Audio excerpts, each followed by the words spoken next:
এই রেকর্ডেড ক্লাসটা প্রোফাইলে আপলোড হয়ে যাবে, সুতরাং প্রোফাইলে এটা থাকবে। সো মাইনর ক্লাস অনলাইনেই হবে। মাইনর ক্লাসের জন্য কোথাও আসতে যেতে হবে না। শুধু মাইনর ক্লাসের যে কোয়েশ্চেন আনসার গুলো দেখানোর দরকার আছে, সেগুলো যখন তোরা মেজরের ক্লাস করতে আসবি, তখন মাইনরের ক্লাসেরও কোয়েশ্চেন আনসার আমাকে দিয়ে দেখিয়ে নিবি। আচ্ছা, ফার্স্ট আমরা দেখে নিই যে আমাদের এই মাইনরের সিলেবাসেতে কি কি আছে। মাইনর সিলেবাসেতে আছে কি কি। প্রথম ইউনিট হচ্ছে plasma membrane, that is cell membrane. Second one cytoplasmic organelle 1। Third unit cytoplasmic organelle 2। Fourth unit cytoskeleton.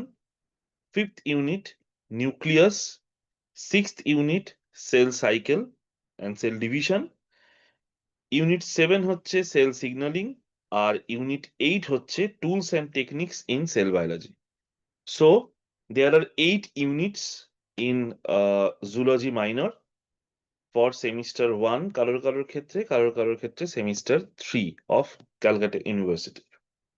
So এই মাইনরের প্রথম যে ইউনিটটা, সেই ইউনিটটা আজকে আমরা পড়বো, which is plasma membrane. Plasma মেমব্রেনের কোন কোন পোর্শন আমরা এখানে পড়বো।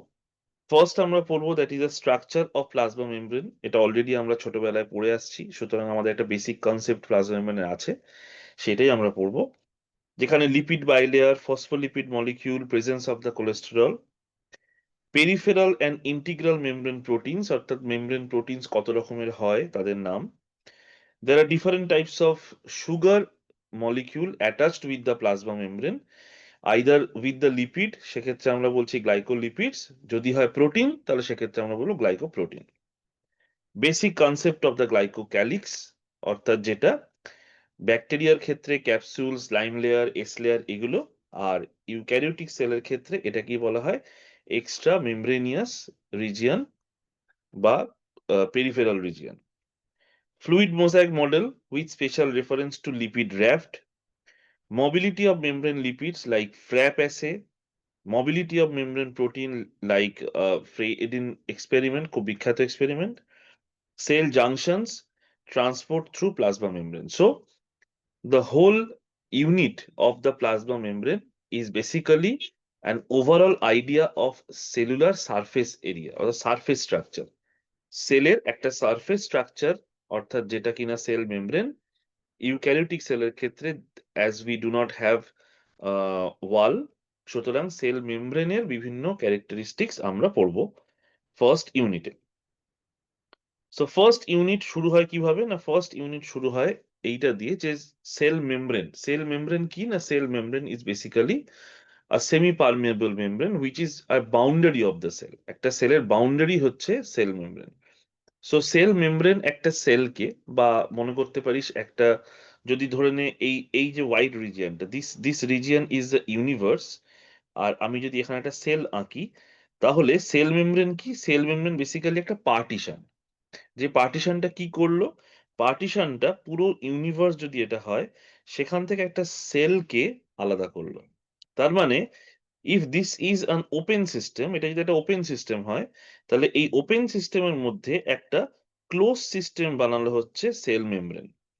তার মানে ধরে নে, আমরা যদি মনে করি যে আমরা যেখানে থাকছি দ্যাট ইজ দ্য ইউনিভার্স, তাহলে তার মধ্যে যে বাড়িটা আমরা বানাচ্ছি, যে বাড়িটার মধ্যে আমরা থাকছি, that is basically a close system. তাহলে যখন একটা সেল ক্লোজ সিস্টেম বানাচ্ছে, তখন তাকে দুটো জিনিস খেয়াল রাখতে হচ্ছে। কি করতে হচ্ছে, ফার্স্ট কনসেপ্ট হচ্ছে আমরা কিভাবে ক্লোজ সিস্টেম বানাবো। আমরা কি এরম ভাবে ক্লোজ সিস্টেম বানাতে চাই যেখানে যে বাইরের এনভায়রনমেন্টের সাথে আমার কোনো রকমের কোনো ইন্টারাকশন হবে না। যদি কোনো রকমের কোনো ইন্টারাকশন না হয়, অর্থাৎ যদি জিনিসটা অ্যাবসলিউটলি ইমপারমিয়েবল হয়, অর্থাৎ ভেতরের সিস্টেমের কেউ বাইরে যাচ্ছে না, বাইরের সিস্টেমের কেউ ভেতরে আসছে না, তার মানে যে লেয়ারটা দিয়ে আমি আমার সেলের বাউন্ডারিটা বানিয়েছি, দ্যাট ইজ ইমপারমিয়েবল ইন নেচার।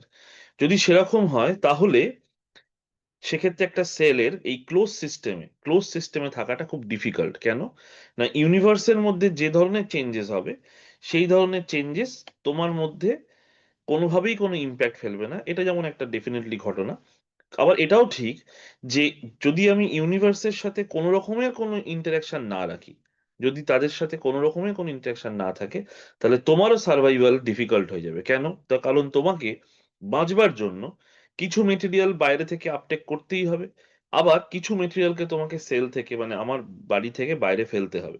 সুতরাং এই যে মলিকিউলের অ্যাক্রস দ্য সেল মেমব্রেন যাওয়া আসা, সেটা যদি না হয়, অর্থাৎ বাউন্ডারি ওয়াল যদি এরকম কিছু দিয়ে বানাই যে ওয়াল কোনোভাবেই কোনো মলিকিউলার ট্রান্সপোর্টকে সাপোর্ট করে না, তাহলে সেক্ষেত্রে আমি ইউনিভার্সের থেকে হয়তো আলাদা হয়ে গেলাম, কিন্তু এই ক্লোজড সিস্টেমটা কোনোভাবে সার্ভাইভ করবে না for longer period of time.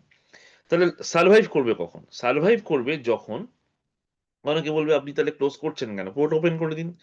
এবার ভাব, যদি আমরা পুরো জিনিসটাকে ওপেন করি, যেমন যদি মাঠে থাকি, তাহলে মাঠে যদি আমরা থাকি তাহলেও কিন্তু আমরা সার্ভাইভ করব না। কেন? তার কারণ সেক্ষেত্রে কোনো রেগুলেশন থাকবে না।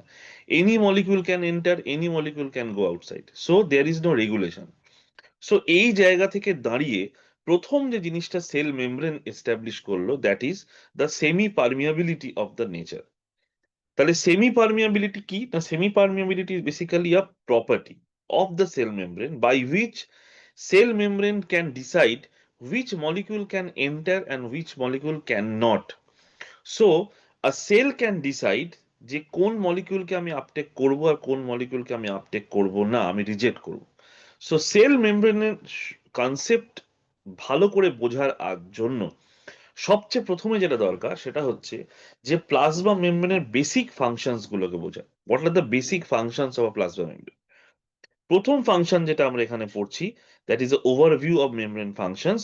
তার প্রথমটা আসে হচ্ছে সিলেক্টিভ পারমিয়াবিলিটি। সিলেক্টিভ পারমিয়াবিলিটি কথাটার মানে কি? কথাটার মানে হচ্ছে যখন কোনো একটা particular molecule across the membrane আসছে, বা কোনো একটা মলিকিউল অ্যাক্রস দ্য মেমব্রেন আসতে পারছে না, so you have a selection criteria. যে সিলেকশন ক্রাইটেরিয়ার উপর বেস করে তুমি একটা মলিকিউলকে বাঁচতে পারছো। কিভাবে বাঁচতে পারছো? আমি এখানে দেখাই। যেমন ধর, যদি আমি তোদেরকে আহ, ধর আমি এভাবে দেখাচ্ছি যে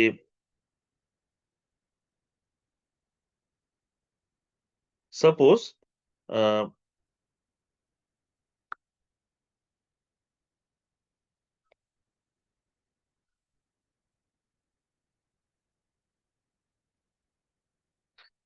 ধর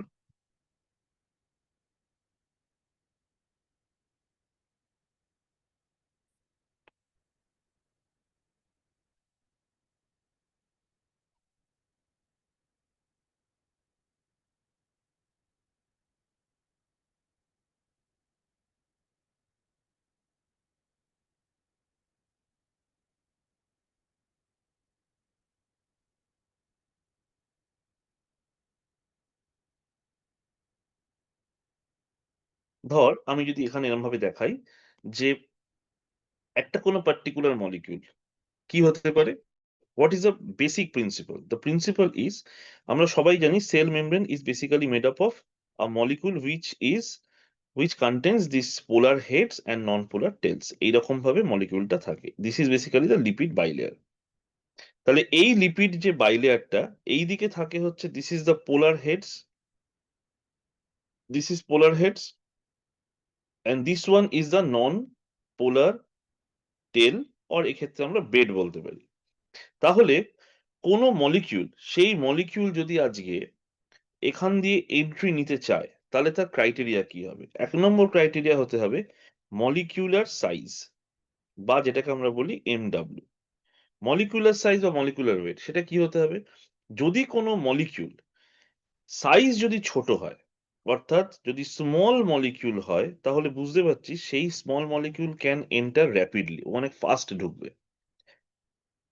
এবার তুই বলবি যে তাহলে তো স্যার সব থেকে ছোট মলিকিউল যেটা, সেটা সব থেকে ফাস্ট ঢুকবে। সব থেকে ছোট মলিকিউল কি? যেমন ধর প্রোটন।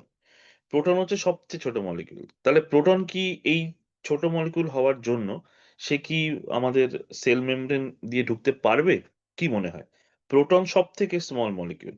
তাহলে as per the law, smallest molecule can enter rapidly through the membrane. এখান দিয়ে মলিকিউলটা ঢুকে যাওয়ার কথা। কিন্তু প্রশ্ন হচ্ছে, প্রোটন কি ঢুকতে পারবে? যদি না পারে তাহলে কেন পারবে না? কে বলবে? যদি না পারে তাহলে কেন ঢুকতে পারবে না? কেন ঢুকতে পারবে না বলতো? তার কারণ it has a charge. So when a polarity আছে বলে। পোলারিটি আছে বলে তার মানে কি? তার মানে প্রথম পয়েন্ট যদি হয় মলিকুলার সাইজ এবং সেটা যদি হয় স্মল মলিকিউলের ক্ষেত্রে অ্যাপ্লিকেবল, তাহলে সেকেন্ড পয়েন্ট চলে আসে হচ্ছে যে হাইড্রোফোবিসিটি। হাইড্রোফোবিসিটি বা যেটাকে আমরা বলি নন পোলারিটি। নন পোলারিটি। তাহলে এক্ষেত্রে সমস্যাটা কোথায়? এক্ষেত্রে সমস্যাটা হচ্ছে যে এই মলিকিউলটা সব থেকে ছোট হতে পারে, এটা নিয়ে কোনো ডাউট নেই। প্রোটন ইজ স্মলেস্ট, বাট প্রোটনের ক্ষেত্রে প্রবলেমটা কে করছে? এই মলিকিউলটা, তাই তো? সুতরাং শুধুমাত্র ছোট মলিকিউল হলেই কি সে ঢুকতে পারবে? না, ছোট মলিকিউল হওয়ার সাথে সাথে তাকে নন পোলার হতে হবে। যদি নন পোলার হয় তবেই সেই মলিকিউলটা ঢুকতে পারছে। এবার ধর তুই এক্সাম্পল হিসেবে নিবি যে আচ্ছা স্যার ধরুন আপনি একটা নন পোলার মলিকিউল লিখুন সাচ C6H12O6। এটা হচ্ছে গ্লুকোজ। তাহলে গ্লুকোজ একটা নন পোলার মলিকিউল। তাহলে গ্লুকোজ কি খুব ইজিলি মেমব্রেন দিয়ে ক্রস করে আসতে পারবে? কি মনে হয়? এ তো নন পোলার, কিন্তু গ্লুকোজ কি আহ, এই মেমব্রেন দিয়ে ইজিলি ক্রস করে আসতে পারবে? যদি না পারে তাহলে কেন পারবে না? First size. Because of the size. তার মানে দুটো জিনিস এখানে প্রচন্ড পরিমাণে ভাইটাল হয়ে গেল। একটা কি? সেটা হচ্ছে molecular weight or size which is MW। Second কি? সেকেন্ড হচ্ছে মলিকিউলের হাইড্রোফোবিসিটি। হাইড্রোফোবিসিটি। তাহলে কি একটা কোনো মলিকিউল সে মেমব্রেন দিয়ে পাস করতে পারবে কি পারবে না, সেটা সেই মলিকিউলের কোন দুটো প্রিন্সিপাল ক্যারেক্টারিস্টিক্স এর উপর ডিপেন্ড করছে। First one is the molecular size or weight, second one is the hydrophobicity. তাহলে কোনো মলিকিউল এই যে পাস করতে পারবে কি পারবে না, এই যে একটা অদ্ভুত ক্রাইটেরিয়া যেটা কি ইম্পোজ করা হলো, এই ক্রাইটেরিয়াটা কে ইম্পোজ করলো? মলিকিউল ইম্পোজ করলো নাকি সেল মেমব্রেন ইম্পোজ করলো? এই ক্রাইটেরিয়াটা ইম্পোজ করলো কে? মেমব্রেন। মেমব্রেন ইম্পোজ করলো। তার মানে membrane has the ability to select the molecule for permeability. এটা বুঝতে পারলি কিনা ভালো করে দেখ। তাহলে মেমব্রেন বেসিক্যালি সিলেক্ট করছে যে তুমি আমার দেশে ঢুকতে পারবে কি পারবে না। কার উপর বেস করে? না, দুটো প্রপার্টির উপর বেস করে। ফার্স্ট কি চেক করছে? ফার্স্ট চেক করছে যে তোমার চার্জ আছে কিনা। যদি তুমি চার্জড হও, তুমি ছোট হও, বড় হও, মাঝারি হও, একা হও, বেঁকা হও, doesn't matter, you are not allowed. যদি তুমি হাইড্রোফোবিক হও তাহলে নেক্সট কোয়েশ্চেন কি? What is your molecular size? তুমি কি ছোট্ট মলিকিউল? যদি তুমি ছোট মলিকিউল হও তাহলে you are always allowed to enter.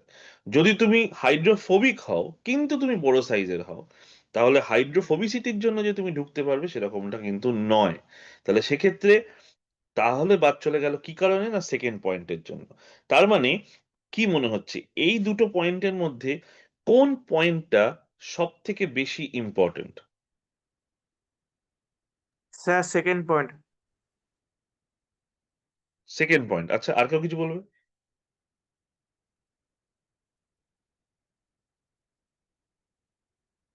আর কেউ বলবে ফার্স্ট পয়েন্ট না second point? The answer is both of this points, তাই না? যদি সাইড যেমন বলো, ধর সেকেন্ড পয়েন্টটা ঠিক আছে, হাইড্রোফোবিসিটিটাই সব থেকে ইম্পর্টেন্ট। তাহলে যদি কোনো মলিকুল হাইড্রোফোবিক হয় আর ওর মলিকুলার সাইজটা তাহলে ম্যাটার করবে না? করছে তো। তার মানে তুমি কোনো পয়েন্টকেই বাদ দিতে পারবে না, অর্থাৎ দুটো পয়েন্টকেই তোমায় কনসিডার করতে হবে। So this is the reason behind the selective permeability. So the first point that we discuss here is the selective permeability, অর্থাৎ কোনো মলিকিউল এন্ট্রি নেবে, কোনো মলিকিউল এন্ট্রি নেবে না। What is the second point? Second point হচ্ছে obviously protection and structural support. একটা membrane is the first and foremost important barrier in between universe and the cell inside, মানে inside the cell. তাহলে সেলের interior আর সেলের এক্সটিরিয়ার এর মাঝখানে হচ্ছে membrane. তাহলে মেমব্রেন কিন্তু শুধুমাত্র একটা মেমব্রেন বলেই শেষ নয়। যাদের ক্ষেত্রে ওয়াল নেই, সেল ওয়াল যাদের ক্ষেত্রে নেই, যাদের ক্ষেত্রে আদার লেয়ার্স নেই, তাদের ক্ষেত্রে সেল মেমব্রেন কিন্তু একটা বিরাট বড় প্রোটেকশন। এবং এই সেল মেমব্রেন পুরো সেলের সাইজ অ্যান্ড শেপটাকেও মেনটেন করছে। তার মানে it provides a structural support. Third point কি? Communication and the signal transduction. এই মেমব্রেনই কিন্তু পাশের সেলের সাথে কমিউনিকেশন করছে। এই মেমব্রেনের থ্রুই কিন্তু কমিউনিকেশন হচ্ছে। এই মেমব্রেনের থ্রুই কিন্তু সিগন্যাল ট্রানজাকশন হচ্ছে, অর্থাৎ সিগন্যাল দিচ্ছে, একটা সেল আর একটা সেলকে সিগন্যাল দিচ্ছে। Take it as an example. ধর আমাদের বাড়ির সব থেকে এক্সটিরিয়ার পোর্শন যেটা থাকে, সেইখানেতে কলিং বেল থাকে, নাকি বেডরুমের বাইরে কলিং বেল থাকে? অবভিয়াসলি বাড়ির বাইরে কলিং বেল থাকে। তাহলে একদম বাড়ির বাইরে কলিং বেল রাখা হয় কেন? তার কারণ that is the portion help to communicate. So কমিউনিকেশনের জন্য আমরা কোন রিজিয়নটাকে ইউজ করি? কমিউনিকেশনের জন্য আমরা সেলের এক্সটিরিয়ার পোর্শনটাকে ইউজ করি, which is cell membrane here. তাহলে সেল মেমব্রেন মানে কি? যদি কেউ বলে what is the function of cell membrane, আমি বলবো ট্রান্সপোর্ট। নট অনলি ট্রান্সপোর্ট, অবশ্যই ট্রান্সপোর্ট একটা পয়েন্ট, কিন্তু এছাড়া কি? প্রোটেকশন একটা পয়েন্ট, স্ট্রাকচারাল সাপোর্ট একটা পয়েন্ট, কমিউনিকেশন একটা পয়েন্ট, অ্যান্ড ফোর্থ পয়েন্ট কি? That is a cell recognition. প্রত্যেক কটা সেল তাদের সেল মেমব্রেনের কিছু ইম্পর্টেন্ট ক্যারেক্টারিস্টিক্স দিয়েও অন্তত সেলকে চেনা যায়। যেমন ধর তোরা ছোটবেলায় পড়েছিলি ব্লাড গ্রুপ অ্যান্টিজেন। এই যে ব্লাড গ্রুপ অ্যান্টিজেন, আরবিসি সারফেসে এক ধরনের গ্লাইকো প্রোটিন তৈরি হয়, তাই তো? তাহলে এ ব্লাড গ্রুপ যারা, তাদের এক ধরনের গ্লাইকোপ্রোটিন হয়। বি ব্লাড গ্রুপ যারা, তাদের আরেক ধরনের গ্লাইকোপ্রোটিন থাকে। তাহলে এই যে এ ব্লাড গ্রুপের যে সুগার মলিকিউল, বি ব্লাড গ্রুপের যে সুগার মলিকিউল, এই সুগারগুলো কোথায় থাকছে? এই সুগারগুলো থাকছে কিন্তু সেল মেমব্রেনের সারফেসে। তার মানে এবার ভাব যে তোর আরবিসি সারফেসে সেল মেমব্রেনের গায়ে এরকম কোনো এ অ্যান্টিজেন মানে নেই, বা বি অ্যান্টিজেন নেই। তার মানে কি? তোর ব্লাড গ্রুপ সেক্ষেত্রে সেটাও ইন্ডিকেট করে you have some blood group, তাই তো? তার মানে এই যে তোর সারফেসে কিছু নেই সেটাও যেমন ইন্ডিকেট করছে, সেলকে রেকগনাইজ করাচ্ছে। তোর সারফেসে যদি এ অ্যান্টিজেন থাকে তাহলেও তোর ব্লাড গ্রুপ একটা কিছু হচ্ছে, যদি বি অ্যান্টিজেন থাকে তাহলেও তোর ব্লাড গ্রুপ কিছু একটা হচ্ছে, যদি এ আর বি দুটোই থাকে তাহলেও তার ব্লাড গ্রুপ হচ্ছে। তার মানে দুটো থাকলেও একটা রেকগনিশন, একটা করে থাকলেও একটা রেকগনিশন, কিছু না থাকলেও একটা রেকগনিশন। তার মানে সেল মেমব্রেন তার যে রেকগনিশন বা সেলের যে রেকগনিশন, সেই রেকগনিশন মারাত্মকভাবে কাজে লাগে হচ্ছে সেল মেমব্রেন সারফেসে যে সুগার মলিকিউল গুলো থাকে, যে লিপিডের সাথে যে সুগার গুলো জুড়ে থাকে, glycoprotein, glycolipids, they are basically help for the cell adhesion and cell recognition. Fifth কি? ফিফথ হচ্ছে specifically transport of material. So cell adhesion মানে? সেল অ্যাডহেশন মানে, ধর একটা কোনো টিস্যুতে সেল কিভাবে থাকে, এরকম একটা সেল, আবার এরকম একটা সেল, আবার একটা এরকম সেল, আবার এরকম একটা সেল। দেখ কোনো সেলের মধ্যে কিন্তু ফাঁক নেই, তাই তো? একটা সেল একটা সেলের সাথে দেখ অ্যাডহেয়ার করে আছে। So this is basically tissue, এটাই তো টিস্যু। তাহলে এই টিস্যুটা হওয়ার জন্য যে অ্যাডহেশনটা হয়, এই যে গায়ে জুড়ে থাকা, দিস ইজ আ প্রপার্টি। কি করে জুড়ে থাকছে? তার মানে তুই বলবি আচ্ছা স্যার এটা যদি আমি ধরুন কাগজ কেটে কেটে বানাই, এই জিনিসটা আপনি যেটা এরকম ভাবে আঁকছেন এখানে, আমি এটা কাগজ কেটে কেটে বাড়িতে বানাবো। তাহলে তুই বল যে কাগজ কেটে কেটে এক একটা সেল যে তুই বানাচ্ছিস, তার সারফেসে তুই কি লাগাবি যাতে এই সেলগুলো একে অপরের সাথে জুড়ে থাকে? গ্লু। গ্লু লাগাবি। এই গ্লুটাই হচ্ছে গ্লাইকোলিপিডস বা গ্লাইকোপ্রোটিনস। তাহলে this is basically is a part of what? তুই গ্লুটা কোথায় লাগাবি? সেল মেমব্রেনেই তো লাগাবি। তুই তো সেলের ভেতরে গ্লু দিয়ে কোনো লাভ নেই, কারণ সেল তো অ্যাডহেয়ার করবে সারফেসে। তাহলে সারফেসে সেল মেমব্রেনই আছে, তাহলে সেল মেমব্রেনের এটা একটা নতুন ফাংশন। তার মানে সেল মেমব্রেন যদি না থাকতো তাহলে তুই এই গ্লুটা লাগাতিস কোথায়? নিজের গায়ে লাগিয়ে ঘুরে বেড়াতে হতো, তাই তো? হুম হুম তার মানে তো সেল অ্যাডিশনের ক্ষেত্রেও এটা কাজ করছে। ট্রান্সপোর্ট অফ মেটেরিয়াল আমরা সবাই জানি, সুতরাং এটাকে আর ডিসকাস করছি না। কম্পার্টমেন্টালাইজেশন, ইউক্যারিওটিক সেলের ক্ষেত্রে কম্পার্টমেন্ট তৈরি করাটা একটা বড় ব্যাপার। যেমন দেখ প্রতিটা ইউক্যারিওটিক অর্গানেল কোনো না কোনো কম্পার্টমেন্ট তৈরি করে। নিউক্লিয়াসের ক্ষেত্রে ধর, ইয়ারের ক্ষেত্রে ধর, মাইটোকন্ড্রিয়া আছে না বাইরে থেকে আসছে, কিন্তু লাইসোজোম ধর, গলগি বডিজ, সো যে মানে name it, it will have it. অর্থাৎ সেল মেমব্রেনের একটা major function in eukaryotic cell is the compartmentalization. Next কি? That is the energy production and the conversion. আমরা কি জানি?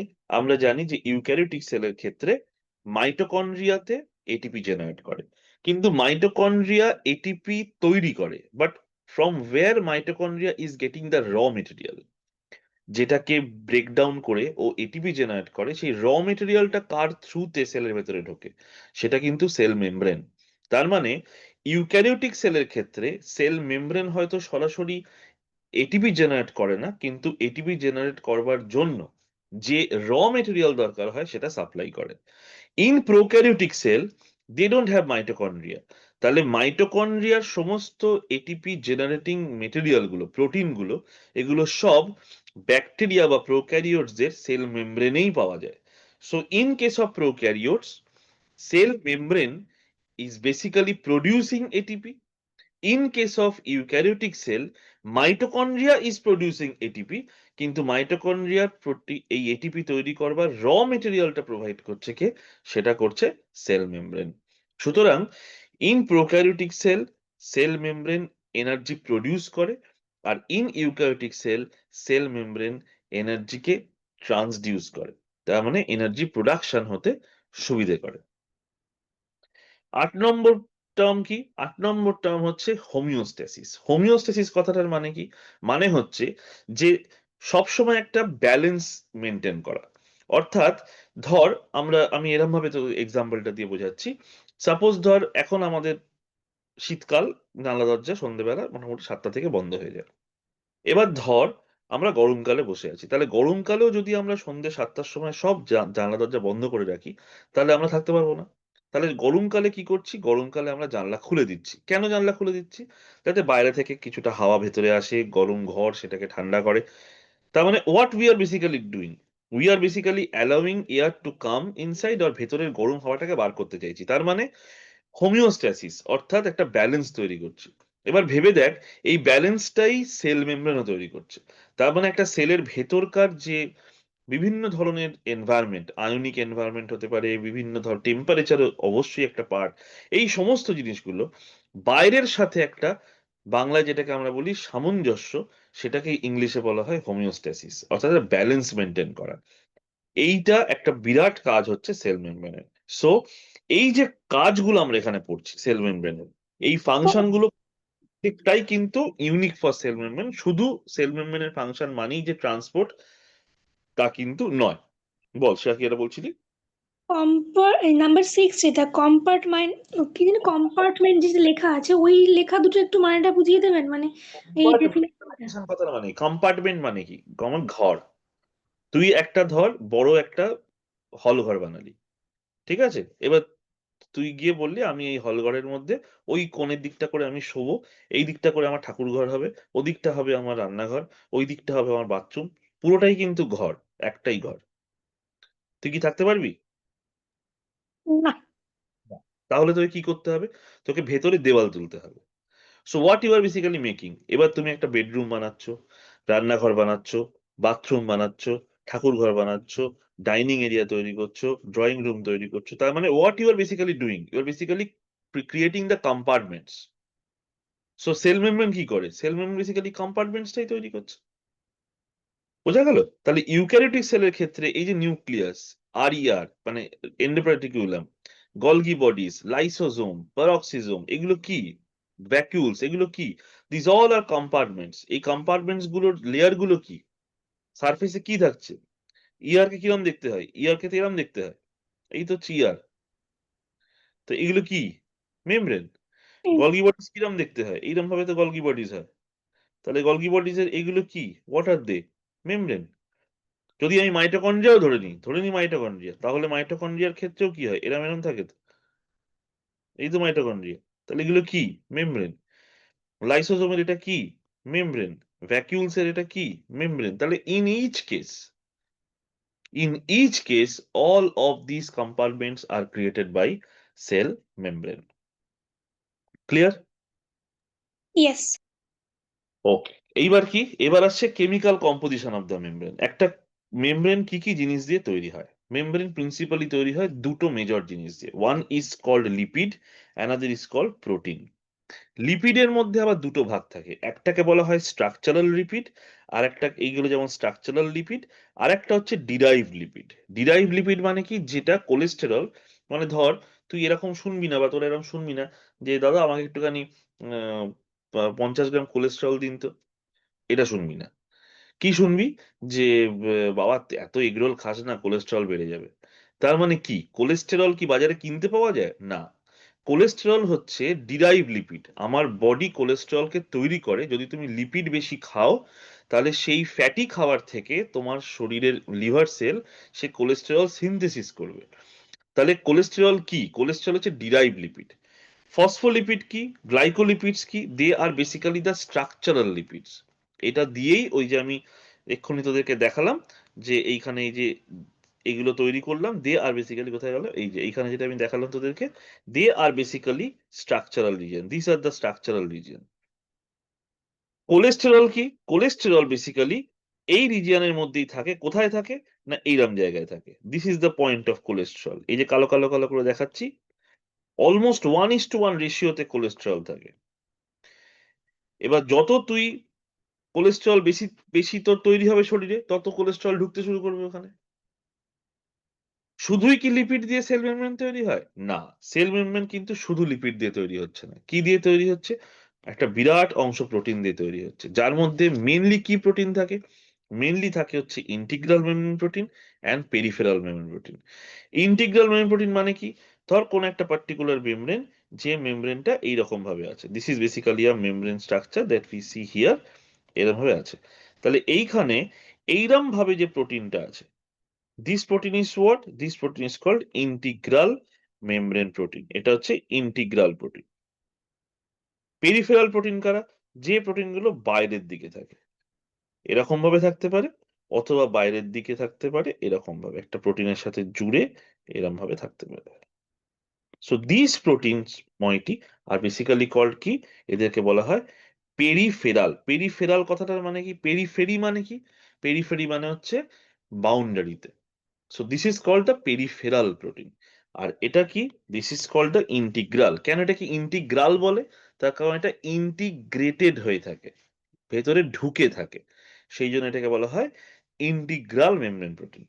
এছাড়া কি, স্যার, এছাড়া বল।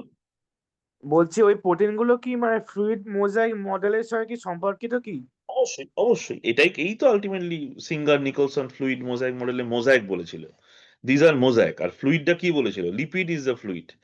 আর মোজাইকটা কাকে বলেছিল? Proteins are dispersed as a mosaic particles. মনে আছে? এটাই তো বলেছিল। হ্যাঁ স্যার।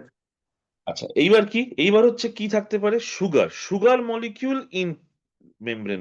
মেমব্রেন কি, যদি গ্লাইকো প্রোটিন কথাটাকে যদি ভাঙিস, তাহলে কি দেখবি? গ্লাইকো মানে সুগার, প্রোটিন, তাহলে প্রোটিন হুইচ আর অ্যাসোসিয়েটেড, মানে membrane protein which are associated with the carbohydrate, glycoprotein.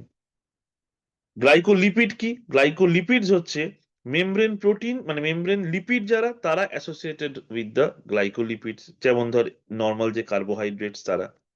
So এই যে কার্বোহাইড্রেট, এরা কি তৈরি করে? এরা গ্লাইকো প্রোটিন তৈরি করতে পারে, গ্লাইকো লিপিডস তৈরি করতে পারে। So they are basically the another component. তাহলে সব থেকে বেশি পরিমাণে কি আছে? লিপিড। তারপর কে আছে? প্রোটিন। তারপর কে আছে? কার্বোহাইড্রেট। তারপর কি আছে? কিছু ভ্যারিয়েবল আদার কম্পোনেন্টস, যেমন লিপিড র্যাফট, সিগন্যালিং মলিকিউলস, এই জিনিসগুলো ছোটখাটো হিসেবে পাওয়া যায়। কিন্তু সিঙ্গার নিকলসন মডেলের সময় সিঙ্গার নিকলসন কি এই পুরো ব্যাপারটা জানতে পেরেছিলেন? না। ওনারা কি বলেছিলেন? ওনারা বলেছিলেন যে একটা ফ্লুইডিক লেয়ারের ওপরে, একটা সি অফ লিপিডস এর ওপরে আইসবার্গস এর মতো পড়ে আছে প্রচুর প্রোটিন, বা মোজাইক পার্টিকেলের মতো ছড়িয়ে আছে প্রোটিন। তাই তারা নাম দিয়েছিলেন ফ্লুইড মোজাইক মডেল। কেন এটা মডেল হলো, কেন এটা থিওরি হয়ে দাঁড়ালো না, এখন আমরা বুঝতে পারছি। তার কারণ পরবর্তীকালে সায়েন্টিস্টরা দেখে বলেছে যে ওনারা ঠিকই ধরেছেন, কিন্তু ওনারা পুরোটা বলে যেতে পারেননি। সেই কারণে আমরা এটাকে আর থিওরি বলে উঠতে পারলাম না, আমরা এটাকে কি বললাম? আমরা এটাকে একটা স্ট্যান্ডার্ড মডেল, আমরা রিজেক্ট করতে পারলাম না, কিন্তু আমরা এটাকে একটা স্ট্যান্ডার্ড মডেল হিসেবে ডিনোট করলাম, যে কারণে নামটা এলো হচ্ছে ফ্লুইড মোজাইক মডেল। এই পর্যন্ত বুঝতে কারোর অসুবিধা আছে? না স্যার। তো ওকে, মাথায় ঢুকছে তো পরপর? হ্যাঁ স্যার।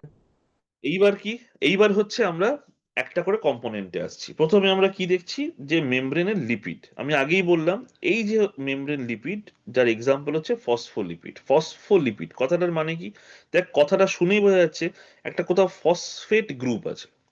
তাহলে phospholipids are the major lipids in cell membrane. Major lipids in the cell membrane, যাদের কি থাকে, যাদের বেসিক্যালি একটা গ্লিসারল ব্যাকবোন থাকে এবং তার সাথে দুটো ফ্যাটি অ্যাসিড চেন থাকে।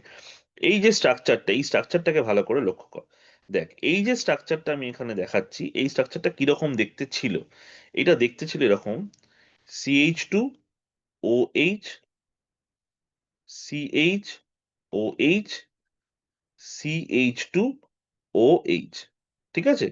এবার এক্ষেত্রে H is replaced by fatty acid, এক্ষেত্রে H is replaced by fatty acids, এক্ষেত্রে H is replaced by first phosphate, then একটা কোনো গ্রুপ। তাহলে কি হলো, তাহলে হয়ে গেল, যদি এটা ধর এরকম যদি আমরা বলি, প্রথমে কি তৈরি হলো, প্রথমে এইটা হচ্ছে তোর CH2, যদি আমরা এরকম ভাবে তোকে দেখাই, ধর একে আমি দেখাচ্ছি যে CH2OH, CHOH, CH2OH, এটাকে আমরা কি বলি, এটাকে আমরা বলি গ্লিসারল। বোঝা গেল? আচ্ছা, এবার এখানে 1, 2 আর 3 নম্বর কার্বন আছে। এবার ফার্স্ট কার্বনটা আমরা কি করলাম, CH2O bond CH2 CH2 CH2N করে C double bond O bond O minus, মানে এখানে একটা ফ্যাটি অ্যাসিড এলো। পরেরটা CHO bond CH2 CH2 CH2 CH2 করতে করতে এলো, এসে ফ্যাটি অ্যাসিড এলো। পরেরটা CH2O bond CH2 whole N করতে করতে লাস্টে C double bond O bond O minus. তাহলে আমাকে বল 1, 2 আর 3, এই তিনটেতে তিনটে কি এসে জুড়ে গেল? এস্টার। না, সে তো ঠিক আছে, মানে আমি বলছি এটা কি, এটা হচ্ছে ফ্যাটি অ্যাসিড, তাই তো? তিনটে ফ্যাটি অ্যাসিড এসে জুড়লো। তাহলে এবার আমরা এটাকে কি বলবো?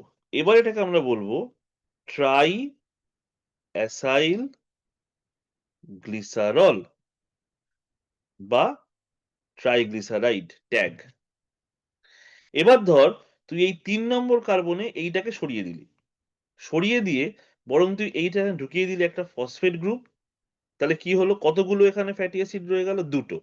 তখন আমরা কি বলবো, এটা ডাই অ্যাসাইল। দুটো ফ্যাটি অ্যাসিডের চেন আছে, তাই বলছি ডাই অ্যাসাইল। একটা ফসফেট গ্রুপ হলো, তাহলে কি হলো, ফসফোডাই অ্যাসাইল হলো। এবার তার সাথে ধর একটা গ্রুপ এলো, সেটা কোনো একটা ইনোসিটল হতে পারে, সেটা একটা কোনো ইথানলামিন হতে পারে, তাহলে এর নাম কি হয়ে গেল? তখন এর নাম হয়ে গেল ফসফোলিপিড। এবার ধর কিরকম নাম দেয়া হয়, যেমন ধর ফসফাটিডাইল ইনোসিটল। তাহলে এই ইনোসিটলটা হচ্ছে গ্রুপটা, আর এটা কি, এটা হচ্ছে ফসফোলিপিডটা। এইবার ওই ছবিটায় ফিরে আয়। দেখ এখানে আমি তোকে মার্ক করে দেখাচ্ছি, এখানে কার্বন নাম্বারটা দেখ, 1 নম্বর, 2 নম্বর, 3 নম্বর কার্বন। তাহলে 1 নম্বর কার্বনে ও, তারপরে সি ডাবল বন্ড ও দিয়ে এই যে শুরু হয়ে গেল ফ্যাটি অ্যাসিড। 2 নম্বর কার্বনে ও সি, দেখ ফ্যাটি অ্যাসিড, তাহলে ডাইঅ্যাসাইল হয়ে গেল। 3 নম্বর কার্বনে অক্সিজেন, এখানে কে এলো? ফসফেট। এবার এখানে হলো একটা আর গ্রুপ। তাহলে আর গ্রুপ কি হতে পারে? আর গ্রুপ হতে পারে ইনোসিটল, আর গ্রুপ হতে পারে ইথানল অ্যামিন, আর গ্রুপ হতে পারে সেরিন, আর গ্রুপ হতে পারে কোলিন। তো there are different types of R groups. এই দিয়ে হলো কি ফসফোলিপিড। তাহলে আমাকে এবার তোরা বল, যে এই যে আমরা আঁকলাম পোলার হেড, নন পোলার টেল, এই যে নন পোলার টেল, এটা বুঝতে পারছিস কোথা থেকে আসছে? তাহলে আমাকে বল যে পোলার হেডের চার্জ কি হবে, দেখি কে বলতে পারে। What is the charge of a polar group? Polar গ্রুপের চার্জ কি হবে? কি এমন এখানে আছে যে কারণে চার্জ, এর একটা কিছু চার্জ হবে, সেটা দেখা যাচ্ছে কিন্তু, ভালো করে দেখ। রহস্যটা কিন্তু এখানে। মাইনাস হবে, হ্যাঁ, নেগেটিভ হবে, কেন নেগেটিভ হবে? আর ও মাইনাস আছে বলে। বিকজ ফসফেট গ্রুপ আছে বলে। ফসফেট তো নেগেটিভলি চার্জ, তাহলে phosphate group, because of the presence of phosphate group, what is the charge of this polar head? The polar head is negatively charged. বোঝা গেল? তাহলে see this moiety as a whole. কি আছে এর মধ্যে? There is a hydrophilic head, hydrophobic tail. So this moiety is called amphipathic in nature. Amphipathic কথাটার মানে কি? যার মধ্যে both hydrophobic and hydrophilic, both properties are present. So phospholipids are what? Phospholipids are amphipathic in nature. There are different types like phosphatidylcholine, phosphatidylethanolamine, phosphatidylserine, phosphatidylinositol. So there are different types of phospholipids found in cell membrane. Apart from the phospholipid, there are another structural lipids like sphingolipid, যাদের ক্ষেত্রে sphingomycin বলে একটা group থাকে। Structure is not required, just to know the name. আরেক ধরনের lipid কি, যেগুলো আমাদের নিউরনে থাকে, they are called glycolipids. They are also structural lipids. তার মানে we have three structural lipids. One, phospholipids, second, sphingolipid, আর থার্ড, গ্লাইকোলিপিডস। এর মধ্যে সব থেকে বেশি, ব্যাকটেরিয়াতে তো অলমোস্ট অল থাকে ফসফোলিপিডস, আমাদের সেল মেমব্রেনের ক্ষেত্রে maximum phospholipid, then we have sphingolipid, and then we have glycolipids. Clear? So these are called structural lipid. Now what is derived lipid? আগেই বললাম, the derived lipid is a cholesterol which is derived and placed almost 1:1 ratio with the phospholipids. একটা phospholipid হলে একখানা cholesterol, এইভাবে থাকে। So this cholesterol, this is the structure of the cholesterol, যার এই জায়গাটা হচ্ছে সেই hydrocarbon side chain which is a non-polar. This is the portion which is a polar, and this is a portion which is a rigid neck. এটাকে rigid neck বলা হয়। So এইরকম দেখতে হয় কোলেস্টেরলকে। সো কোলেস্টেরলের তিনটে রিজিয়ন থাকে। One is polar, another is steroid nucleus which is rigid, and this one is the fatty acid chain which is hydrophobic. Because of this typical combination of charge of cholesterol, এই কারণেই কিন্তু cholesterol best fit in cell membrane, otherwise কিন্তু কোলেস্টেরলের ওখানে থাকার কথা নয়। Clear? So this is all about the structural portion, that is the lipid portion of the cell membrane. Cell মেমব্রেনের লিপিড অংশটা আমরা পড়লাম। আরেকটা মেজর পোর্শন কি পড়ে রইল, that is the membrane protein. What we have two major groups of protein. One is called peripheral membrane protein, another is called integral membrane protein. Peripheral position দেখেই বুঝতে পারছিস, all of the protein molecule are in the periphery. So if you come to this diagram, you can see এই যে জিনিসটা আমি এখানে দেখাচ্ছি, this is the periphery. আচ্ছা, এইটা হচ্ছে আউটসাইড, তাই তো? this is outside and this one is inside. আমাকে বল, এই যে প্রোটিনটা আমরা দেখতে পাচ্ছি, এই প্রোটিনের মধ্যে যে অ্যামাইনো অ্যাসিডস গুলো থাকবে, সেই অ্যামাইনো অ্যাসিডস গুলো কি হওয়া উচিত? Are they polar amino acids or they are non polar amino acid? মনে রাখবি, the environment is always polar. তাহলে পোলার এনভায়রনমেন্টের মধ্যে এই অ্যামাইনো অ্যাসিড গুলো কি হবে? Are they polar amino acid containing protein or non polar amino acid containing protein? Polar এনভায়রনমেন্টে কি থাকবে?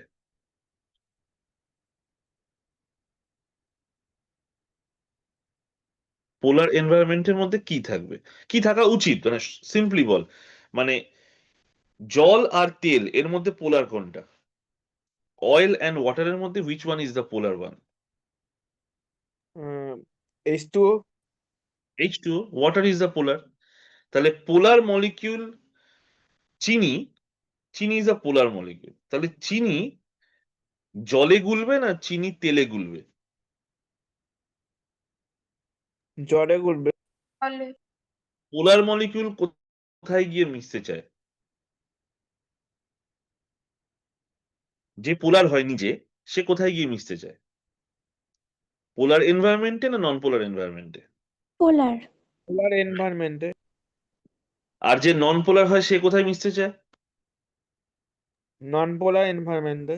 স্বাভাবিক। তাহলে এইখানে যে প্রোটিনগুলো আছে সেই প্রোটিনের যে অ্যামাইনো অ্যাসিডস গুলো আছে তারা কি হবে? তারা are they polar or polar. Polar. Polar? These all amino acids are polar. এবার বল, এই যে প্রোটিনটা আমি দেখাচ্ছি এই প্রোটিনের এই অংশটার কি অ্যামাইনো অ্যাসিড হবে, পোলার না নন পোলার? পোলার। দিস পোলার। এই অংশটা কি হবে? পোলার। ভেরি গুড, এটা সাইটোসল। আর এই অংশের অ্যামাইনো অ্যাসিডটা কি হবে? নন পোলার। নন পোলার। তার মানে ফসফোলিপিডের মতো আরেকটা মলিকিউল অ্যাম্পিপ্যাথিক, সেটা কি? সেটা হচ্ছে ইন্টিগ্রাল মেমব্রেন প্রোটিন। বুঝতে পারলি? That contains both polar and non polar molecules. Clear or not? Clear তো? তার মানে we have two types of molecule in the system. One is polar molecule, another is non-polar molecule. Now it has a third molecule in this world that is called amphipathic in nature. তাহলে অ্যাম্পিপ্যাথিক মলিকুলের মধ্যে কি এলো? Phospholipid এলো। অ্যাম্পিপ্যাথিক এর মধ্যে কি এলো? Protein এলো, because protein contains polar amino acid and non polar amino acid both. এবার সেলের এই যে জাংশনস, অর্থাৎ সেল টু সেল ইন্টারাকশনস যখন হয় তখন আমরা সেলের বিভিন্ন জাংশনস দেখতে পাই। জাংশনস মানে কি? জাংশনস মানে হচ্ছে যখন দুটো সেল পাশাপাশি আসে তখন there are so many points by which a cell can adhere with the cell and at the same time a cell can communicate with the other cell.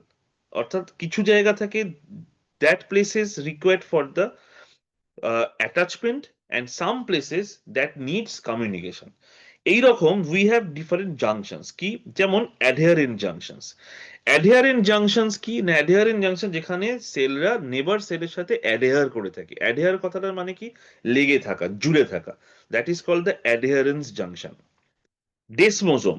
ডেসমোজোম কি? ডেসমোজোম অ্যানাদার জাংশন, যে জাংশনটা কম অ্যামাউন্টে পাওয়া যায়, but this junctions are also called the adherent junctions. এবং এখানে একটা major protein থাকে, তার নাম হচ্ছে cadherin. It's just an information that you have to memorize. Another junction is what? Another junction is called the tight junction. This is some junctions যেখানে cell to cell এতটাই জুড়ে থাকে যেখানে there is no gap. That is why it is called tight junction. অর্থাৎ দুটো সেলের মাঝখানে তুই কোনো স্পেস পাবি না, কোনো ফ্রি স্পেস পাবি না। That junction is called tight junction. And how it this happening? This are basically happening with the help of the protein molecule. শুধু মেমব্রেন মেমব্রেন এভাবে জাংশন করতে পারে না, এরম ভাবে জাংশন করতে পারে না, খুলে যাবে। তো সেক্ষেত্রে কি হয়? এই membrane and now these are the proteins that they basically stitch these two cells. এটা একটা সেল, এটা একটা sell, and these proteins, these are basically adherent junction, tight junction, desmosomes. These are the regions, যে regions আমরা দেখতে পাই যে they basically seal it, they basically seal this two cell membrane tightly so that these cells can stay together, they can communicate with each other and there is no space. তাহলে কি হবে? বাইরে থেকে bacteria বা virus এরা এই root দিয়ে কোনোদিন ঢুকতে পারবে না, বিকজ দেয়ার ইজ আ নেবার সেলস। নেবার সেলস এর সাথে এরা সবসময় এরকম ভাবে জুড়ে থাকছে। Clear? So these are done by membrane protein. তাহলে শুধুমাত্র জুড়ে থাকলে কি হবে? তাহলে খাওয়া দাওয়া যাওয়া আসা করবে কি করে? How they communicate? Now there are some gap junctions. Gap junctions, plasmodesmata, what are they? Gap junctions, plasmodesmata are basically the tunnel between two cells, যে টানেল দিয়ে বিভিন্ন মলিকিউল যাওয়া আসা করে, অর্থাৎ নিউট্রিয়েন্ট মলিকিউল, বিভিন্ন ধরনের ions, they are moving through this tunnels. And what are those tunnels? Are they made of concrete? না, these are some integral membrane protein like a pipe. একটা পাইপের মতো তৈরি করে, যে পাইপটা দিয়ে জিনিসপত্র যাওয়া আসা করে। মনে করে দেখ, আমরা যখন প্লান্ট সেল আঁকতাম তখন আমরা এরকম ভাবে প্লান্ট সেল আঁকবার সময় এরকম ভাবে প্লাজমোডেসমাটা আঁকতাম, মনে আছে? সেই প্লাজমোডেসমাটা এরকম ভাবে আমরা আঁকতাম। So this plasmodesmata is what? Plasmodesmata is also made of a protein that basically help cell to cell networking or sharing of materials. That is also done by the membrane protein. Now come to the carbohydrate portion, that is the glycogen. বল। কনেক্সন বলে একটা জিনিস দেখলাম, ওটা কি? এই this are the protein, name of the protein. এই যে আমি বলছি যে, এগুলো করছে কে? এগুলো তো ঢালাই করছে না তো নিশ্চয়ই কেউ সিমেন্ট বালি দিয়ে। তাহলে এই জিনিসগুলো সব করছে হচ্ছে প্রোটিনরা। মেমব্রেনের মতো আছে, কিন্তু মেমব্রেনের সাথে গায়ে চেপটে কোনো লাভ হবে না। এই কানেকশন গুলো সবকিছু এস্টাবলিশ করছে হচ্ছে মেমব্রেন প্রোটিনরা। মেমব্রেনের প্রোটিনদের এই রোলটা আমি এখানে বোঝাচ্ছি, যে তারা কিভাবে সেল টু সেল জাংশন গুলোকে তৈরি করে। So these are the name of the protein. Connexin, তারপর টাইট জাংশনে থাকে অ্যাডহেরিন, থাকে ক্যাডেনিন, থাকে বিভিন্ন ধরনের প্রোটিন থাকে। These are the name of proteins, যে প্রোটিনগুলো basically sell to sell junctions গুলোকে তৈরি করে থাকে। ক্লিয়ার? আচ্ছা, এইবার কি, নাও লিপিড গেল, প্রোটিন গেল, now is the time for the carbohydrate. Carbohydrate মানে কি? গ্লাইকোক্যালিক্স। গ্লাইকোক্যালিক্স কথাটার মানে কি? গ্লাইকো কথাটার মানে হচ্ছে সুগার, আর ক্যালিক্স কথাটার মানে হচ্ছে layer. So carbohydrate rich layer is basically called the glycocalyx. এই যেখানে দেখতে পাচ্ছিস, carbohydrate rich layer is called the glycocalyx. কত রকমের হয়? গ্লাইকোপ্রোটিন আমি অলরেডি আগে বলেছি, গ্লাইকোলিপিডস অ্যান্ড প্রোটিওগ্লাইকেন। তার মানে প্রোটিনের সাথে সুগার, প্রোটিনের সাথে মানে মেমব্রেন প্রোটিনের সাথে সুগার, শুধু প্রোটিন গ্লাইকোসাইলেটেড প্রোটিনের সাথে সুগার, নতুন করে আবার সুগার মানে amino sugar plus normal protein যখন জুড়ছে তখন সেটাকে বলা হয় প্রোটিওগ্লাইকেন। সুগারের সাথে লিপিড জুড়লে বলা হয় গ্লাইকোলিপিড, আর সুগারের সাথে প্রোটিন জুড়লে বলা হয় গ্লাইকোপ্রোটিন।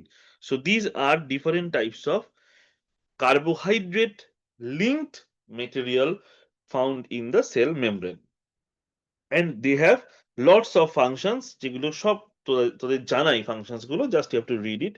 যে cell to cell interaction, cell cell কমিউনিকেশনের জন্য, সেল সিগন্যালিং এর জন্য, প্রোটেকশনের জন্য, স্ট্রাকচারাল সাপোর্টস এর জন্য, পারমিয়াবিলিটির জন্য বিভিন্ন ধরনের ফাংশন করে থাকে এরা, যেটা সিঙ্গার নিকলসন মডেলে কিন্তু জানা যায়নি। নাও these are the structural features of cell membrane। অর্থাৎ সেল মেমব্রেনের স্ট্রাকচারাল, মেজর স্ট্রাকচারাল ফিচার্স এর মধ্যে তিনটে জিনিস আমরা পাই। একটা হচ্ছে লিপিড, একটা হচ্ছে প্রোটিন, আর একটা হচ্ছে কার্বোহাইড্রেট। এবার যেটা আসে সেটা হচ্ছে কিছু অবজারভেশন অফ লিপিড বাইলেয়ার। প্রথম অবজারভেশনটা কি? Lipid bilayer is asymmetrical. মানে লিপিড বাইলেয়ারের ক্ষেত্রে দুটো layer is not same. Suppose আমি যদি এরকম ভাবে তোদেরকে শেখাই, যে ধর এইদিকে ফসফোলিপিড গুলো যেগুলো আছে, suppose these are the phospholipids, এইদিকে যে ফসফোলিপিডস গুলো আছে, সেই ফসফোলিপিডস গুলো ধর এদিকে আছে choline, choline, serine, ethanol amine, inositol. এইদিকেও অ্যাবসলিউটলি সেম কখনো থাকবে না। এখানে থাকবে ধর choline, serine, ethanolamine, choline, choline, এরকম। So this two layers, this layer and this layer is not symmetric. This is called asymmetricity of plasma membrane. অর্থাৎ মেমব্রেনের দুটো লেয়ার সেম নয়। এই যে বাইলেয়ারের দুটো লেয়ার সেম নয়, এই পার্টিকুলার সেম না হওয়াটা একটা characteristics of this plasma membrane.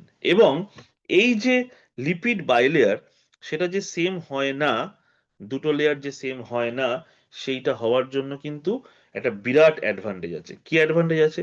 খুব সিম্পল ওয়েতে দেখ। এই দিকের লেয়ারে যারা আছে, সাপোজ আমি একটা এক্সাম্পল দিয়ে বোঝালাম, এই দিকের লেয়ারে যারা আছে তারা যে ফাংশন করবে, এই দিকের লেয়ারে যারা আছে তারাও কি সেম ফাংশন করবে, নাকি এরা ডিফারেন্ট ফাংশন করবে? Different Different. ফাংশন। সুবিধাটা ভাব, একটা লিপিড মেমব্রেন তার দুটো লেয়ারকে সেল দু রকম কাজে লাগাতে পারছে। দেয়ার আর টু টাইপস অফ ফাংশন, মানে মডিউলার বানিয়ে নিয়েছে কিরকম, মানে যা তোর কাছে সোফা সেটাই কিন্তু রাত্রিরে বিছানা। তার মানে একটা সেল মেমব্রেন যার দুটো লেয়ার, এন্ড এই দুটো লেয়ার অ্যাসিমেট্রিক। এবার মনে কর যে এইখানে যা আছে এক্স্যাক্টলি এইখানেও তাই আছে, তাহলে এই পার্ট যে কাজ করতো এই পার্ট তাহলে সেম কাজই করতে হতো। তাহলে সেল কি করছে? সেল দেখছে যে আমার তো প্রচুর কাজ কিন্তু আমার জায়গা কম। তাহলে বুদ্ধিটা কিভাবে অ্যাপ্লাই করলো? দুটো লেয়ারকে দু রকম বানালো। So this layer is doing some function, this layer is doing another function. So this is one of the advantage of being asymmetric in nature. So এইটা একটা ইউনিক অবজারভেশন, যেটা সেল মেমব্রেনের বা সেল বায়োলজিস্টরা খুঁজে পেয়েছিলেন। ফ্লুইড মোজাইক মডেল ছিল cell বায়োলজিস্টদের তৈরি করা প্রথম মডেল, অর্থাৎ যেটা Singer Nicolson in 1972 they have proposed. And এটা তোরা ছোটবেলা থেকে পড়েছিস, তাই এটাতে আমি ডিটেলসে কিছু বলছি না। বাট হ্যাঁ, যেটা ওনাদের বক্তব্য ছিল সেটা হচ্ছে কি, যেটা মূল বক্তব্য, যেটা what is the bottom line of their investigation, that was যে membrane is not solid, membrane is not solid, membrane is not liquid, rather membrane is a semi solid and liquid and it has a fluidity. So membrane হু হু করে ভাসছে সেরকমও নয়, membrane দাঁড়িয়ে আছে পাথরের মতো সেরকমও নয়, but membrane has a fluidity. এই জিনিসটা কিন্তু ওনারা বলেছিলেন, যে কারণে ওনাদের প্রপোজাল যেটা ছিল মডেলে, সেটা বলাই হয়েছিল যে মেমব্রেন আর ফ্লুইড ইন নেচার, তার সাথে সাথে মেমব্রেনের মোজাইক পার্টিকেলের মতো ছড়িয়ে থাকে হচ্ছে মেমব্রেন প্রোটিন। এই যে বক্তব্যটা, অর্থাৎ ফ্লুইড মোজাইক মডেলের মধ্যে যে জায়গাটা বাদ গেল, সেই জায়গাটা কি? সেই জায়গাটা হচ্ছে একটা অদ্ভুত জায়গা, যেটা আমরা পরে জানতে পারলাম, which are called lipid raft. Lipid raft কি? লিপিড র্যাফট হচ্ছে specialised micro domain in the plasma membrane that deviate from the uniform distribution of described in the original fluid mosaic model. মানে কি? আমাকে যদি কেউ বলে যে স্যার আপনি একটা মেমব্রেনের ছবি আঁকুন, তো আমি কিরকম ভাবে আঁকবো? এই হচ্ছে মেমব্রেন। ঠিক? কারোর বুঝতে এখন অসুবিধা আছে? মেমব্রেন আমি ভুল আঁকিনি তো? এটা fluid mosaic model Singer Nicolson এঁকেছিলেন। এইবার কি দাঁড়ালো? এবার মেমব্রেনের হচ্ছে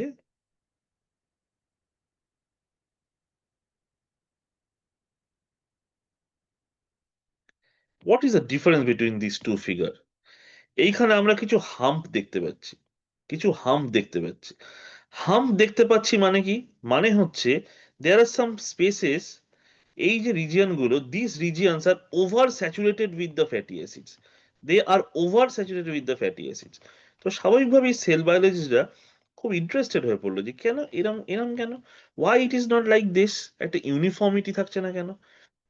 খুঁজে গিয়ে তারা পেল যে this are the region of the whole plasma membrane, এই পুরো প্লাজমা মেমব্রেনের this are basically the spots, যে স্পটেতে ম্যাক্সিমাম এই sugar molecule, maximum function, maximum protein, maximum transport, maximum signalling এর কাজগুলো হয়। তাহলে লিপিড র্যাফট কি? লিপিড র্যাফট হচ্ছে একটা over saturated region of cell membrane. কেন সেল বানাচ্ছে এটাকে? সেল এটাকে বানাচ্ছে কারণ সেল এই পুরো সেল মেমব্রেনের মধ্যে কিছু পয়েন্টস বানাচ্ছে। These are basically the points of contact, points of communication, points of signalling, points of transport. তার মানে আমরা যখন একটা হাইওয়ে দিয়ে গাড়ি চালাই, যখন আমরা হাইওয়ে দিয়ে কোথাও বেড়াতে যাই, তখন কি আমরা সারাক্ষণ ধরে দেখি যে হাইওয়ের দুধারে সারাক্ষণ ধরে দোকান আছে? নাকি আমরা এরকম দেখি যে হাইওয়েটা স্ট্রেট চলছে, একটা পার্টিকুলার জায়গাতে দেখছি, ধরা যাক একটা পেট্রোল পাম্প আছে, কিছু খাওয়ার দোকান আছে। তাহলে যখন রাস্তা দিয়ে গাড়ি চালাই, আমরা সবাই যাচ্ছি, তখন ওই পার্টিকুলার জায়গাটাতে ভিড় বেশি। তাহলে এইটাই হচ্ছে বেসিক্যালি সেল মেমব্রেন লিপিড র্যাফটের কনসেপ্ট। অর্থাৎ there are some spots in the cell membrane where phospholipid and membrane proteins, carbohydrates are oversaturated, এবং these regions create a bulge, একটা ফুলে যাওয়ার মতো একটা হাম্প তৈরি করেছে। This region are dedicated for several functions of cell membrane. তাহলে যদি কেউ বলে আচ্ছা, whole cell membrane is doing the function or some dedicated region of the cell membrane is doing the function, the answer is some dedicated region of the cell membrane doing the most of the functions. আপনার তার মানে কিন্তু এই নয় যে বাকি অংশ function করছে না, করছে, but this regions are some special attention, they got the special attention. এইখান দিয়েই দেখা যাচ্ছে ম্যাক্সিমাম কাজকর্মগুলো সবকিছু হচ্ছে। তাহলে এই যে রিজিয়নটার কথা আপনি বলছেন, এই রিজিয়নটা কি ফিক্সড নাকি এই রিজিয়নটা নড়াচড়া করে? এরা বলছে এই রিজিয়নটা নড়াচড়া করে। কি করে নড়াচড়া করে? বলছে যে সেল মেমব্রেনের এই রিজিয়ন, মানে the whole cell membrane is fluid, the whole cell membrane is not solid, so there is a fluidity. এই ফ্লুইডিটি যদি থাকে তাহলে এই লিপিডের এই যে এনরিচড রিজিয়নটা, এই যে খুব বেশি বেশি বেশি বেশি লিপিড আছে ওভার স্যাচুরেটেড, তাহলে সেই রিজিয়নটা স্ট্যাটিক হয়ে না বসে থাকবে, নাকি সেও আস্তে আস্তে আস্তে আস্তে আস্তে এরকম ভাবে নড়বে, ডিসপ্লেস করবে? বলছে হ্যাঁ করবে। তাহলে র্যাফট কথাটা কোথা থেকে এসছে? র্যাফট কথাটার মানে হচ্ছে, ভেবে দেখ, র্যাফটিং মানে আমরা কি বুঝি? নদীর ওপরে যে ওই যে যেগুলো আমরা পাহাড়ে গিয়ে অনেকে করে না, র্যাফটিং। তাহলে this rafting means what? they can move they can move from one place to another place, and this is the characteristics of that region. They are not static, they are not standstill, they can move. So that is the reason why these regions are called lipid raft. তাহলে স্বাভাবিকভাবে প্রশ্ন আসলো যে membrane যে fluid, সে তার experiment কিভাবে হয়, কি করে লোকে জানতে পারলো যে মেমব্রেন ফ্লুইড? এর কোনো এক্সপেরিমেন্টাল এভিডেন্স আছে নাকি শুধু গল্প? সেইখান থেকে একটা অ্যাক্সিডেন্টাল ডিসকভারি হলো হচ্ছে ফ্রেই এডিডিনের এক্সপেরিমেন্ট। এই ফ্রেই এডিডিনের এক্সপেরিমেন্টে ছিল একটা অ্যাবসলিউট অ্যাক্সিডেন্টাল এক্সপেরিমেন্ট। কি ছিল? এনারা বেসিক্যালি দুজন সায়েন্টিস্ট যারা সেলের ফিউশন নিয়ে এক্সপেরিমেন্ট করছিলেন। এনাদের কিন্তু অন্য কোনো এক্সপেরিমেন্টের ইন্টেনশন ছিল না। ওনাদের এক্সপেরিমেন্টের ইন্টেনশন ছিল হচ্ছে দুটো সেল নেব, সেই দুটো সেলকে ফিউজ করে সেটাকে মাইক্রোস্কোপের তলায় দেখবো, and very simple designing of the experiment. Now what they have done, human cell নিয়েছিলেন, মাউস সেল নিয়েছিলেন। হিউম্যান সেলটাকে ওনারা রেড ফ্লুরোসেন্স দিয়ে ট্যাগ করেছেন, অর্থাৎ মাইক্রোস্কোপের তলায় দেখলে the whole cell will become red. Mouse সেলটাকে ওনারা গ্রিন ফ্লুরোসেন্স দিয়ে ট্যাগ করেছেন, তাহলে মাইক্রোস্কোপের তলায় দেখলে the whole fluorescence is green. এবার ওনারা কিসের কাজ করছেন? ওনারা সেল ফিউশন স্টাডি করছেন, কিন্তু the study is sell fusion. তাহলে সেল ফিউশন করে দিয়েছেন, করে দিয়ে এবার ওনারা মাইক্রোস্কোপের তলায় দেখছেন। কি দেখলেন? the half of the whole system, whole cell now, the half of the cell is red and the half of the cell is green. এই পর্যন্ত বুঝতে কারো অসুবিধা হয়েছে কিনা বল এক্সপেরিমেন্টটা? Half of the cell is red and half of the cell is green after the fusion. It's a fused cell and it has two region, one is red another is green. এই পর্যন্ত বুঝতে কোনো অসুবিধা আছে? এক জায়গায় red আর এক জায়গায় গ্রিন, এটা সেগ্রিগেট হলো কি করে? ওমা, এই যে এইটা মিশছে, দেখ এটা মিশছে, এটা মিশছে, মিশে গিয়ে এটা দুটো তৈরি হয়েছে, দুটো সেল, এই সেল আর এই সেল। পুরো মিক্সচার হয়ে যাচ্ছে না কেন, মানে আলাদা হয়েছে কি করে? যা বাবা, এই ধর একটা সেল ছিল গ্রিন আর এটা ধর একটা সেল ছিল রেড, এবার এই দুটো সেল যখন জুড়ে যাচ্ছে তখন half of the cell is red and half of the cell is green. তাই তো হওয়ার কথা। আচ্ছা, এবার এটা তুই তুই খুব স্বাভাবিক প্রশ্নই করছিস, এটা অস্বাভাবিক প্রশ্ন নয়, এটা তাদের মধ্যে এটাই ছিল। মিনিট 40 বাদে এসে যখন তারা মাইক্রোস্কোপে দেখলো, when they observe it after an hour, what they expect that half of the cell must remain red and half of the cell must remain green. এটা নিয়ে কোনো ডাউট নেই তো, যেটা তুই বলছিস ঠিকই। But what they observed that red and green dots or red and green fluorescent, they are all spreaded throughout the cell. How is this possible? তখন তারা বললেন, this will never possible if the cell is not fluid. তার মানে red এদিকে চলে এসছে, green এদিকে চলে গেছে, রেড এদিকে চলে এসছে, গ্রিন এদিকে চলে গেছে। So after 40 minutes there is an equilibrium, there is an equilibrium, so all color they go upward, sideward, এদিক ওদিক এদিক ওদিক চলে গেছে। How is this possible? If the cell membrane is not fluid, then how is this possible? তাহলে এই accidental এক্সপেরিমেন্টের Discovery একটা নতুন জিনিসের রাস্তা খুলে দিল। সেটা কি? সেটা হচ্ছে যে membrane lipids are fluid and they can move from one part to another part. এই পার্টিকুলার জিনিসটাকে সায়েন্টিস্টরা এক্সপেরিমেন্টালি দেখলো। সেটা কি? সেটা হচ্ছে they create an experiment called FRAP, FRAP। পুরো কথা কি? fluorescence recovery after photo bleaching। কি করলো? আর এ পি, প্র্যাপ। খুব সিম্পল। ওনারা সব থেকে প্রথমে একটা সেল নিলেন, সেলের ধর একটা মেমব্রেন নিলেন, কোনো অসুবিধা নেই এই পর্যন্ত বুঝতে। সেই সেলটাকে পুরো গ্রিন ফ্লুরোসেন্স দিয়ে কালার করে ফেললেন, পুরো সেলটা এখন গ্রিন ফ্লুরোসেন্স দিয়ে কালার হয়ে আছে। ঠিক এই পার্টিকুলার জায়গাটাতে ওনারা একটা মাইক্রোস্কোপের লেন্স ফিট করলেন। এবার মাইক্রোস্কোপের ইমেজটা ওনারা দেখছেন। তাহলে কি দেখবেন মাইক্রোস্কোপের ইমেজটা? গ্রিনিশ দেখবেন। পুরো গ্রিন দেখবেন, এই যে গ্রিন হয়ে আছে, ওনারা দেখছেন মাইক্রোস্কোপের ইমেজটা পুরো গ্রিন, কোনো অসুবিধা নেই এই পর্যন্ত বুঝতে। তাহলে what you see the fluorescence, ঠিক আছে। ঠিক এই সময়, ঠিক যেইখানটা মাইক্রোস্কোপের লেন্সটা ফিট করেছিলেন, ঠিক যেখানটা মাইক্রোস্কোপের লেন্সটাকে ওনারা ফিট করেছিলেন, ঠিক সেই জায়গাটাতে, ঠিক সেই পয়েন্টে ওনারা একটা লেজার মারলেন। Laser, LASER। লেজার কি করলো? লেজার ফ্লুরোসেন্সটাকে পুরো ব্লিচ করে দিল।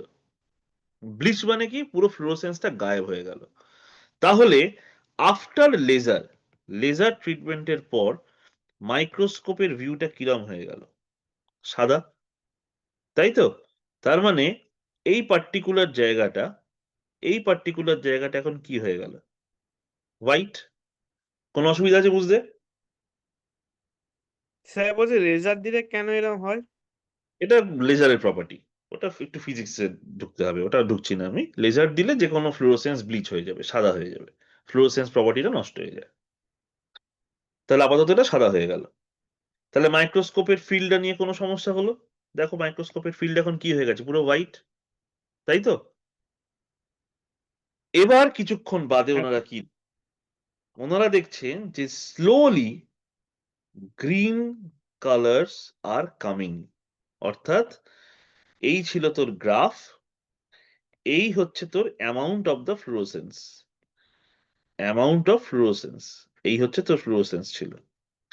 ঠিক এই জায়গাটাতে তুই লেজার মারলি, এখানে তুই লেজার মারলি। যেই তুই লেজার মারলি, গ্রাফটা কি হলো? ফ্লুরোসেন্সটা কমে গেল, তাই তো? জিরো হয়ে গেল ফ্লুরোসেন্স। কারণ এইদিকে তুই কি রেখেছিস? এইদিকে তুই রেখেছিস হচ্ছে অ্যামাউন্ট অফ ফ্লুরোসেন্স। যত এদিকে কি রেখেছিস? এদিকে রেখেছিস টাইম। এবার যত সময় রাখছেন ওনারা কি দেখছেন? This fluorescence is recovered. অর্থাৎ এতটা ফ্লুরোসেন্স ফিরে এলো। প্রশ্ন হচ্ছে যে why this fluorescence is recovered? Fluorescence recovered করে গেল কেন? দিস ফ্লুরোসেন্স রিকভারি কি করে হলো? তাহলে fluorescence recovery after photo bleaching, মানে তুমি যখন লেজার দিয়ে ব্লিচ করে দিয়েছো তারপরে ফ্লুরোসেন্স রিকভার হয়েছে।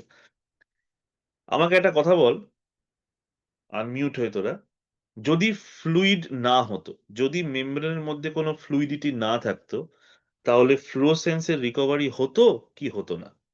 হতো না। হতো না স্যার। হতো না। তাহলে this experiment proves what? Fluidity.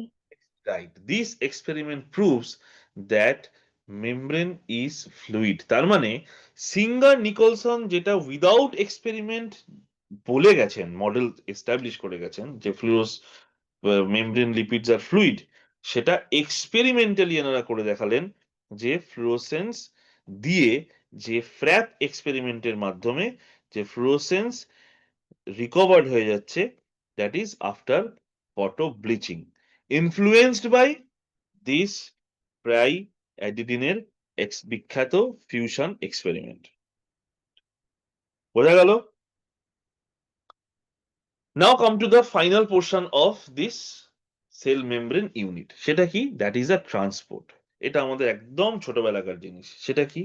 There are two types of membrane transport. One is called simple diffusion, another is called active transport. Simple diffusion কত রকম হতে পারে? আইদার প্যাসিভ ট্রান্সপোর্ট হতে পারে অথবা ফেসিলিটেড ডিফিউশন হতে পারে। আর অসমোসিস তো ন্যাচারাল একটা ইভেন্ট। অ্যাক্টিভ ট্রান্সপোর্ট কি হতে পারে? প্রাইমারি অ্যাক্টিভ ট্রান্সপোর্ট, যেখানে ডিরেক্ট এনার্জির দরকার হয়। আর সেকেন্ডারি অ্যাক্টিভ ট্রান্সপোর্ট কি? সে ছোটবেলায় পড়েছিলি মনে আছে? অ্যান্টিপোর্ট, সিমপোর্ট, মনে আছে তো এগুলো সব? না স্যার। হ্যাঁ, ভুলে গেছিস নাকি এগুলো সব? হ্যাঁ স্যার, ভুলে গেছি, মনে পড়ছে না। কি রে, ইম্পর্টেন্ট ভুলে গেছিস? সর্বনাশ করেছে রে। দেখ, খুব সিম্পল। এই দেখ, ট্রান্সপোর্ট দু রকমের। একটাকে বলা হয় ডিফিউশন, আর একটাকে বলা হয় অ্যাক্টিভ ট্রান্সপোর্ট। হলো, অ্যাক্টিভ কথাটার মানে কি? মানে হচ্ছে এনার্জি, যেখানে এনার্জি লাগবে। তাহলে ডিফিউশন কি হবে? দু রকম, একটাকে বলা হয় সিম্পল ডিফিউশন, একটাকে বলা হয় প্যাসিভ ডিফিউশন। প্যাসিভ ডিফিউশন আবার ক্লাস হয় একটা, সেটাকে বলা হয় ফেসিলিটেটেড ডিফিউশন। সিম্পল ডিফিউশন মানে কি? এই ধরা যাক মেমব্রেন, এক্স হচ্ছে মলিকিউল, হাই কনসেন্ট্রেশন থেকে লো কনসেন্ট্রেশনের দিকে এক্স মলিকিউল চলে আসবে। সিম্পল ডিফিউশন হচ্ছে মেমব্রেন দিয়ে। What is passive diffusion? এই হচ্ছে মেমব্রেন, কিন্তু মেমব্রেনের গায়ে বসে আছে একটা চ্যানেল প্রোটিন। এই হচ্ছে এক্স মলিকিউল, বাট সেই এক্স মলিকিউলটা হচ্ছে ধরা যাক চার্জ, আইদার প্লাস অথবা মাইনাস। যদি চার্জ মলিকিউল হয় তাহলে কি মেমব্রেন দিয়ে ঢুকতে পারবে? হ্যাঁ কি না? না স্যার। ঢুকতে পারবে না। তাহলে তাকে কিভাবে ঢুকতে হবে? তাহলে তাকে আইদার এইভাবে ঢুকতে হবে, কিন্তু হচ্ছে জিনিসটা কি? হচ্ছে কিন্তু দেখ, down the concentration gradient, high থেকে লো এর দিকে। অথবা নর্মাল মেমব্রেন থাকলো, তার গায়ে থাকলো হচ্ছে একটা প্রোটিন, যে প্রোটিনটা বেসিক্যালি এই মলিকিউলটাকে বসিয়ে এক্স মলিকিউলটাকে এইখান থেকে এই দিকে নিয়ে চলে আসবে। এগেইন ইট ইজ হ্যাপেনিং কি? ফ্রম হাই টু লো। তাহলে প্রোটিন মিডিয়েটেড ডিফিউশন যদি হয় তাহলে সেটা কি? প্যাসিভ বা ফেসিলিটেড ডিফিউশন। আর উইদাউট প্রোটিন যদি ডিফিউশন হয় তাহলে সেটা কি? Simple diffusion. তাহলে সিম্পল ডিফিউশন হোক, প্যাসিভ ডিফিউশন হোক, ফেসিলিটেড ট্রান্সপোর্ট হোক, সব ক্ষেত্রেই rule is same. Molecule are moving high to low, following the diffusion principle. এবার আসছে কি? এবার আসছে অ্যাক্টিভ ট্রান্সপোর্ট। অ্যাক্টিভ ট্রান্সপোর্ট কথাটার মানে কি? অ্যাক্টিভ ট্রান্সপোর্ট কথাটার মানে হচ্ছে যেখানে এনার্জি দরকার হবে। Active means energy. এবার এনার্জি দু রকম হতে পারে। আইদার এনার্জি হতে পারে প্রাইমারি অ্যাক্টিভ ট্রান্সপোর্ট মানে প্রাইমারি এনার্জি, অথবা হতে পারে সেকেন্ডারি অ্যাক্টিভ ট্রান্সপোর্ট বা সেকেন্ডারি এনার্জি। প্রাইমারি এনার্জি কি? Direct ATP. কখন আমাদের এনার্জির দরকার হয়? 10 তলা থেকে যদি বালির বস্তা নিয়ে আমি একতলায় নামি তখন কি আমার এনার্জি দরকার হয়, নাকি আমি একতলা থেকে 10 তলার দিকে গেলে আমার এনার্জি দরকার হয়? 1 থেকে 10। দেখ, দুটোর ক্ষেত্রেই লাগে। দুটো ক্ষেত্রে লাগবে না। আমি 10 তলা থেকে মাথায় করে আনবোই না, আমি 10 তলার জানলা থেকে ফেলে দেবো, ঝামেলা মিটে গেল। তাহলে ওটা ডাউন দ্য কনসেন্ট্রেশন গ্রেডিয়েন্ট, ওটা ডিফিউশন। আর কোন মলিকিউল যদি লো থেকে হাই এর দিকে যেতে চায় তাহলে তার এনার্জি লাগবে। তাহলে অ্যাক্টিভ ট্রান্সপোর্টের ক্ষেত্রে the major element is energy is required when molecule wants to move from কোন দিক থেকে কোন দিকে? Low low to high. Low to high. যদি প্রোটিনটা এরকম থাকে এবং এক্স যদি মলিকিউলটা হয়, তাকে যদি তোমাকে এরম ভাবে পাঠাতে হয় তাহলে তোমার কি দরকার? এনার্জি। এটিপি। তুমি সরাসরি পয়সা খরচা করলে, একদম এটিপি খরচা করলে, এটা এডিপি প্লাস পিআই হয়ে গেল, মলিকিউলটা বাইরে বেরিয়ে গেল, অর্থাৎ লো টু হাই এর দিকে চলে গেল। That is called primary active transport. Primary এনার্জিকে এটিপি খরচা করলে কাজ হয়ে গেল। Secondary active transport is also known as co transport system. Co transport system কি না? কো ট্রান্সপোর্ট সিস্টেম হচ্ছে যে ধর এই আমার অ্যাকচুয়ালি একটা মেমব্রেন, এই ধরা যাক একটা প্রোটিন, এবার এক্স হচ্ছে একটা মলিকিউল, যে মলিকিউলটা বাইরে আছে বেশি, ভেতরে আছে কম। তাহলে এক্স মলিকিউল হাই কনসেন্ট্রেশন থেকে লো কনসেন্ট্রেশনের দিকে চলে এলো, তাহলে ও এনার্জিকে কি করবে? রিলিজ করবে, ঠিক? হ্যাঁ স্যার। এবার ওয়াই আর একটা মলিকিউল, সেই ওয়াই মলিকিউলটা লো কনসেন্ট্রেশন থেকে হাই কনসেন্ট্রেশনের দিকে যেতে চাইছে। তার মানে ও কোন দিক থেকে কোন দিকে যেতে চাইছে? From this to this, low to high. তাহলে তার কি দরকার? এনার্জি কোথা থেকে পাবে? পাবে এর থেকে। তাহলে এক্স এর থেকে এনার্জিটা নিয়ে ওয়াই কে সেল ট্রান্সপোর্ট করিয়ে দিল। ক্লিয়ার? তাহলে যে মলিকিউলটা হাই কনসেন্ট্রেশনে আছে সেই মলিকিউলটা হাই কনসেন্ট্রেশন থেকে লো কনসেন্ট্রেশনের দিকে মুভ করলো, করে কিছুটা এনার্জি রিলিজ করলো, করে আরেকটা মলিকিউলকে যে কিনা লো থেকে হাই এর দিকে আসতে চাইছে, যার এনার্জির দরকার, তাকে সেই এনার্জিটা দিয়ে দিল, ওয়াই মলিকিউল লো থেকে হাই এর দিকে ঢুকে গেল। এবার বল আমাকে, এক্স আর ওয়াই দুজনে একই দিকে যাচ্ছে, তাই তো? হ্যাঁ স্যার। কিন্তু কনসেন্ট্রেশন গ্রেডিয়েন্টটা আলাদা। ঠিক? এটাকে বলা হলো সিম্পোর্ট। এবার একই রকম একটা ঘটনা এখানে ঘটছে, দেখ। এক্ষেত্রে কি? এক্ষেত্রে এক্স মলিকিউলটা বাইরে বেশি আছে, ভেতরে কম আছে। তো যখন এক্স মলিকিউল বাইরে থেকে ভেতরে ঢুকবে তখন কি রিলিজ করবে? এনার্জি রিলিজ করলো। সেইটা দিয়ে ওয়াই মলিকিউল সে একই কাজ করছে। কি না, লো থেকে হাই এর দিকে যেতে চাইছে। তাহলে সে তখন করলো কি, মলিকিউলটা ওয়াই মলিকিউলটা লো থেকে হাই এর দিকে বেরিয়ে গেল। তাহলে ঘটনাটা কিন্তু সেম ঘটলো, ঘটনাটা কিন্তু সেম ঘটলো। কিন্তু এখানে কি হলো, ডিরেকশনটা কি দেখ, এক্স এদিকে, ওয়াই সরি এক্স যদি এদিকে আসে তাহলে ওয়াই কোন দিকে যাচ্ছে? উল্টো দিকে। উল্টো তখন দিকে। আমরা অ্যান্টিপোড। বোঝা গেল? এবার আমাকে একটা কথা বল, যদি দুটো ক্ষেত্রেই এক্স মলিকিউল না আসতো তাহলে ওয়াই মলিকিউল যেতে পারতো কি পারতো না? পারতো না স্যার। পারতো না। যে কারণে এটাকে বলা হলো কি, this is called co transport. অর্থাৎ একটা ট্রান্সপোর্ট হওয়ার কথা, একটা ট্রান্সপোর্ট না হলে আর একটা হবে না। That is why it is called co transport. এখানে কোথাও এটিপির খরচা হলো? হ্যাঁ কোথাও স্যার, এটিপি? ফার্স্ট ক্ষেত্রে হলো মানে active transport. they are not using ATP, তাহলে they are using what? They are using energy। ওরা এনার্জি হিসেবে নিল। মিনিট।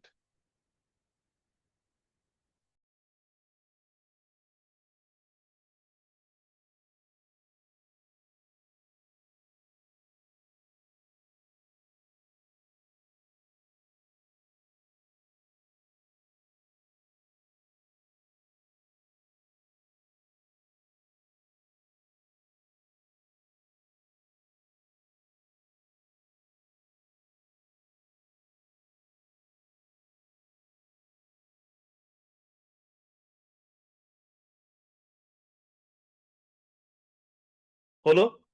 তাহলে এই ধরনের এনার্জিকে আমরা কি এনার্জি বলছি? এটাকে আমরা বলছি সেকেন্ডারি এনার্জি। এটাকে আমরা বলছি সেকেন্ডারি এনার্জি। তাহলে ট্রান্সপোর্ট সিস্টেম আমরা কি পড়লাম? দেখ, ট্রান্সপোর্ট সিস্টেম আমরা পড়লাম হচ্ছে, এই দেখ, primary active transport, secondary active transport, যেখানে সিম্পোর্ট অ্যান্টিপোড এগুলো আমরা পড়লাম। যে চ্যানেল আমরা এই যে import, symport, antiport, so these are basically the transport system, different types of transport system. এই যে ট্রান্সপোর্ট সিস্টেম গুলো পড়লাম, এছাড়া আরেকটা কি পড়েছিলাম? আরেকটা আমরা দেখেছিলাম কি এইখানে, সেটা কি না, which is the last topic, that is called the channel protein. এই যে channel, this is the channel. এবার এই চ্যানেল কি হয়? এই চ্যানেল আবার দু রকমের হতে পারে। কি দু রকমের হতে পারে? এটা হতে পারে গেটেড, অর্থাৎ এখানে একটা গেট থাকতে পারে, অথবা হতে পারে নন গেটেড। আমাকে বল, কোন চ্যানেল প্রোটিনটাতে রেগুলেশন থাকবে? গেটেডে রেগুলেশন থাকবে না নন গেটেডে রেগুলেশন থাকবে? Sir gated. গেটেড। তাহলে গেটেড চ্যানেল প্রোটিন কখনো বন্ধ হবে, অর্থাৎ ওপেন আর ক্লোজ এই এর মধ্যে চলবে। তাহলে কখনো সেটা ওপেন হবে, কখনো সেটা ক্লোজ হবে, ডিপেন্ডিং অন দ্য রিকোয়ারমেন্ট।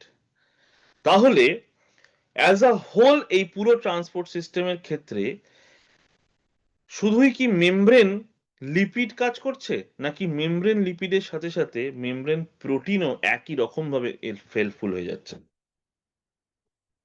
হ্যাঁ, মেমব্রেন প্রোটিনও একই সাথে কাজ করছে। সাথে কাজ করছে। ক্লিয়ার?